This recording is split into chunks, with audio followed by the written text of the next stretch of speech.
Selamat pagi Pak, saya atas nama Helena Dianawati dengan NIM 1903030022 kelas A semester 3 akan menjelaskan makalah ujian tengah semester mata kuliah Teori Sosiologi Modern yang berjudul Paradigma Sosiologi, Teori-teori yang melingkupinya dan pencetusnya. Paradigma sosiologi, teori yang melingkupinya dan ahli pencetus teori. Paradigma adalah suatu pandangan yang mendasar tentang apa yang menjadi pokok persoalan subjek mater dari suatu cabang ilmu. Norma sains adalah suatu periode akumulasi ilmu pengetahuan di mana para ilmuwan bekerja dan mengembangkan paradigma yang sedang berpengaruh. Yang pertama, fakta sosial. Menurut Emil Durkheim, fakta sosial merupakan seluruh cara bertindak maupun tidak dapat berlaku pada diri individu sebagai suatu paksaan eksternal, atau bisa juga dikatakan bahwa fakta sosial adalah seluruh cara bertindak yang umum dipakai suatu masyarakat dan pada saat yang sama keberadaannya terlepas dari manifestasi-manifestasi individu. Teori fungsionalisme dapat didefinisikan dalam dua cara yang berbeda, pengertian yang lemah dan pengertian yang kuat. Kingsley Davis 1959 berkata bahwa seluruh sosiolog adalah fungsionalis. Ia merujuk pada pengertian yang lemah bahwa fungsionalisme adalah suatu pendekatan yang berusaha menyatukan bagian masyarakat secara keseluruhan dan menyatukan masyarakat antara satu dengan yang lainnya. Sementara definisi yang kuat tentang fungsionalisme diberikan Tuner dan Mariansky 1988 yang mendefinisikannya sebagai suatu pendekatan yang berdasarkan pada analogi masyarakat tentang organisme biologis dan untuk menjelaskan struktur sebagian masyarakat berdasarkan kebutuhan. Teori konflik dibangun dalam rangka untuk menentang secara langsung terhadap teori fungsionalisme struktural. Tokoh utama teori ini adalah Ralph Dahrendorf. Menurut Dahrendorf, kekuasaan dan wewenang senantiasa menempatkan individu pada posisi atas dan bawah dalam setiap struktur. Karena wewenang itu adalah sah, maka setiap individu yang tidak tunduk terhadap wewenang yang ada akan terkena sanksi. Teori sosiologi makro yaitu teori-teori yang difokuskan pada analisis proses sosial yang berskala besar dan jangka panjang, meliputi teori tentang evolusionisme, sistem, konflik, perubahan sosial, dan stratifikasi. Yang kedua, definisi sosial. Dalam paradigma definisi sosial bercirikan adanya interaksi dengan norma, sehingga menimbulkan makna dan perilaku yang bersifat kontinu. Teori tindakan atau action theory berasumsi bahwa asumsi fundamental teori aksi dikemukakan oleh Hinckley dengan merujuk pada karya Max Schiffel, Zaniewski, dan Parsons. 1. Tindakan manusia muncul dari kesadaran sendiri sebagai subjek dari situasi eksternal dalam posisinya sebagai objek. 2. Sebagai subjek manusia bertindak atau berperilaku untuk mencapai tujuan-tujuan tertentu. Yang ketiga, dalam bertindak manusia menggunakan cara, teknik, prosedur, metode, serta perangkat yang diperkirakan cocok untuk mencapai tujuan tersebut. 4. Kelangsungan tindakan manusia hanya dibatasi oleh kondisi yang tak dapat diubah dengan sendirinya. 5. Manusia memilih, menilai, dan mengevaluasi terhadap tindakan yang akan atau sedang dilakukannya. Yang keenam, ukuran-ukuran, aturan-aturan atau prinsip-prinsip moral diharapkan timbul pada saat pengambilan keputusan. Teori interaksionisme simbolik. Pendekatan dari interaksionisme simbolik ini mengikuti pendekatan Weber dalam teori aksi. Teori ini menolak pandangan paradigma fakta sosial dan paradigma perilaku sosial dengan alasan yang sama. Keduanya tidak mengakui arti penting kedudukan individu. Teori fenomenologi atau phenomenological sociology. Albert Kuhn mengatakan bahwa reduksi fenomenologi mengesampingkan pengetahuan kita tentang dunia, meninggalkan kita dengan apa yang ia sebut sebagai suatu arus pengalaman atau stream of experience. Persoalan pokok yang hendak diterangkan oleh teori ini justru menyangkut persoalan pokok ilmu sosial sendiri, yakni bagaimana kehidupan bermasyarakat itu dapat terbentuk. Ketiga, ciri perilaku sosial. Pandangan ini lebih mengarahkan pendekatan pada psikologi, di mana Skinner mencoba menerjemahkan prinsip-prinsip psikologi aliran behaviorisme ke dalam sosiologi. Teori, gagasan, dan praktek yang dilakukannya telah memegang peranan penting dalam pengembangan sosiologi behavior. Teori behavior sosiologi ini dibangun dalam rangka menerapkan prinsip psikologi perilaku dalam sosiologi.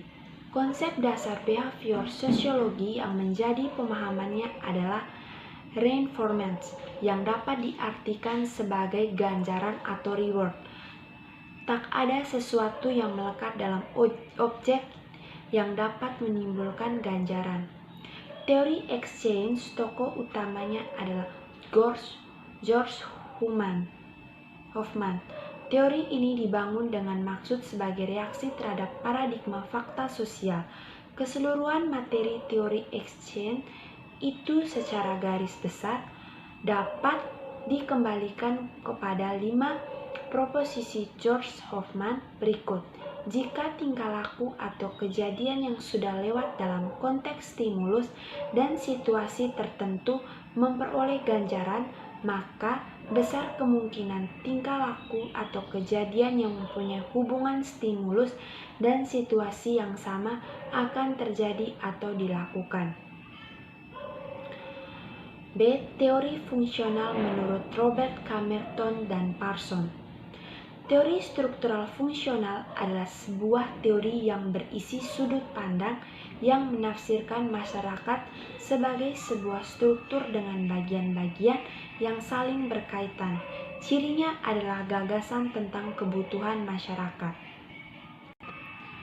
Teori fungsional menurut Robert K. Merton. Merton mengikuti 3 postulan yang terdapat dalam analisa fungsional yang kemudian disempurnakan, yaitu A. Kesatuan fungsional masyarakat yang dapat dibatasi sebagai suatu keadaan di mana seluruh bagian dari sistem sosial bekerja sama dalam suatu tingkat keselarasan atau konsistensi internal yang memadai tanpa menghasilkan konflik yang berkepanjangan yang tidak dapat diatasi atau diatur. B. Fungsionalisme universal yang terkait dengan yang pertama. Fungsionalisme universal menganggap bahwa seluruh bentuk sosial dan kebudayaan yang sudah baku memiliki fungsi-fungsi positif. C. Dalam setiap peradaban, kebiasaan, ide, objek material, dan kepercayaan memenuhi beberapa fungsi penting yang tidak dapat dipisahkan dalam kegiatan sistem sebagai keseluruhan. 2. Teori fungsionalisme menurut Talcott Parsons. Teori fungsionalisme struktural yang dibangun Talcott Parsons dipengaruhi oleh sosiolog Eropa, menyebabkan teorinya bersifat empiris, positifis, dan ideal. Pandangannya tentang tindakan manusia bersifat voluntaristik, artinya tindakan itu didasarkan pada dorongan kemauan dengan mengindahkan nilai ide, dan norma yang disepakati. Pandangan Thalcott-Parsons untuk memahami manusia dipelajari seperti mempelajari tubuh manusia. Struktur tubuh manusia memiliki berbagai bagian yang saling berhubungan satu sama lain dan memiliki fungsi jelas dan khas. C. Teori konflik menurut 4 ahli. Yang pertama, teori konflik menurut Karl Marx. Karl Marx memandang bahwa teori konflik lahir dengan beberapa konsepsi, yakni konsepsi tentang kelas sosial, perubahan sosial, kekuasaan, dan negara, di mana konsepsi-konsepsi tersebut saling berkesinambungan satu sama lain. Tahapan yang paling penting untuk argumen Marx adalah feodalisme, kapitalisme, dan sosialisme. Untuk Marx, lembaga-lembaga sentral dari masyarakat kapitalis adalah milik pribadi. Sistem dengan mana modal, uang, mesin, peralatan, pabrik, dan benda-benda yang digunakan dalam produksi dikendalikan oleh minoritas kecil dari populasi.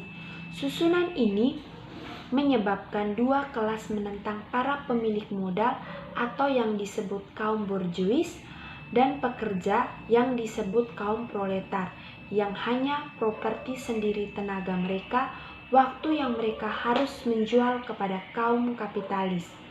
Yang kedua, teori konflik menurut Ralph Dahrendorf.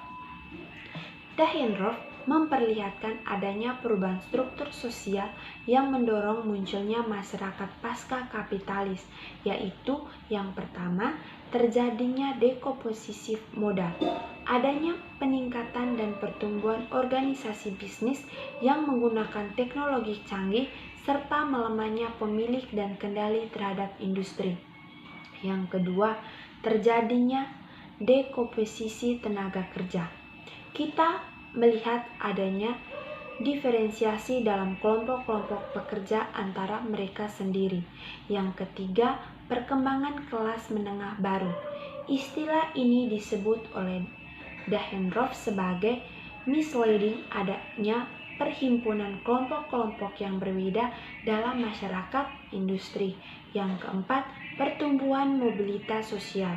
Adanya mobilitas antara generasi yang terjadi seperti jabatan atasan yang dimiliki orang tua, yang mana jabatan anaknya juga akan mengikuti jabatan tertinggi tersebut. Yang kelima, pertumbuhan kesetaraan. Adanya ketimpangan sosial ekonomi yang terjadi pada masyarakat membuat negara menjamin standar hidup mereka. Ketiga, teori konflik menurut Lewis Kosser. Teori konflik yang dikonsepsikan Kosser merupakan sebuah sistem sosial yang bersifat fungsional. Bagi Lewis Kosser, konflik yang terjadi di dalam masyarakat tidak semata-mata menunjukkan fungsi negatif saja, tetapi dapat pula menimbulkan dampak positif. Oleh karena itu, konflik biasa menguntungkan bagi sistem yang bersangkutan. Bagi Kosser, konflik adalah satu bentuk interaksi dan tak perlu diingkari keberadaannya. Keempat, teori konflik menurut George Simmel. George Simmel mengatakan bahwa konflik itu akan melakukan kekerasan apabila tujuan itu tidak rasional, emosional, transcender, atau abstrak. Kontribusi konflik terhadap fungsi konflik itu mementingkan internal, menghasilkan energi usaha untuk mencapai tujuan, melahirkan kepuasan, mengikat individu terhadap masyarakat keseluruhan, mempertegas struktur masyarakat, menciptakan asosiasi dan koalisi. Konflik juga menghasilkan musuh dan menghasilkan persatuan. Penyebab terjadinya konflik: perbedaan material, nilai kebutuhan, kekuatan politik, identitas sosial, pelayanan sosial, partisipasi terhadap persepsi terhadap perbedaan, proses atau tujuan yang berbeda, perbedaan rasional, perbedaan marginal, dan perbedaan cara berinteraksi. D. Teori pertukaran. Peter M. Blau memandang teori pertukaran sosial dari sudut pandang ekonomi dan lebih menekankan pada analisis teknis ekonomis. Menurut Blau, jika kita terlalu fokus pada aspek individu sebagaimana yang dinyatakan dalam sudut pandang psikologi dalam teori pertukaran sosial, maka kita tidak dapat melihat aspek lain yang penting, yaitu pertukaran sosial. Teori pertukaran sosial tidak hanya sebuah teori, namun juga sebuah kerangka referensi di mana para teoris dapat berbicara satu sama lain, perbandingan dan tingkat perbandingan sebagai alternatif. Menurut Catherine Miller 2005, teori pertukaran sosial memiliki beberapa kelebihan dan kekurangan. Kelebihan teori pertukaran sosial sebagai berikut. Teori pertukaran sosial sangat sederhana, sehingga memungkinkan bagi sebagian besar orang untuk memahami asumsi-asumsi umum yang terkait. Teori pertukaran sosial membantu menjelaskan beragam permasalahan dalam komunikasi keluarga, dan pengetahuan yang baik tentang teori pertukaran sosial dapat memberikan keseimbangan dan dalam hubungan. Kekurangan teori pertukaran sosial dipandang sebagai suatu proses yang berlangsung satu arah, asumsi yang menyatakan bahwa orang siap menghentikan hubungannya dengan orang lain, manakala biaya lebih tinggi dibandingkan dengan keuntungan yang diperoleh dinilai tidak selalu akurat, dan teori pertukaran sosial menempatkan hubungan ke dalam struktur yang linear ketika beberapa hubungan melewatkan tahapan-tahapan pendekatan. Teori dramaturgi. Teori dramaturgi adalah sebuah perspektif sosiologi yang menitip beratkan pada manajemen dalam kehidupan. Teori dramaturgi mengeksplorasi bentuk diri sosial, hubungan dan kenyataan sosial melalui penggunaan bahasa dan interaksi secara mikroanalisis. Secara lebih rinci, teori dramaturgi Goffman tersebut dapat dikemukakan sebagai berikut. A. Dalam suatu situasi sosial, seluruh kegiatan dari partisipan tertentu disebut sebagai sebuah penampilan atau perform, sedangkan orang lain yang terlibat dalam situasi tersebut disebut sebagai pengamat atau partisipan lainnya. B. Para aktor adalah mereka yang melakukan tindakan-tindakan atau penampilan rutin. C. Individu dapat menyajikan suatu pertunjukan atau show bagi orang lain, tetapi kesan pelaku terhadap pertunjukan tersebut dapat berbeda-beda.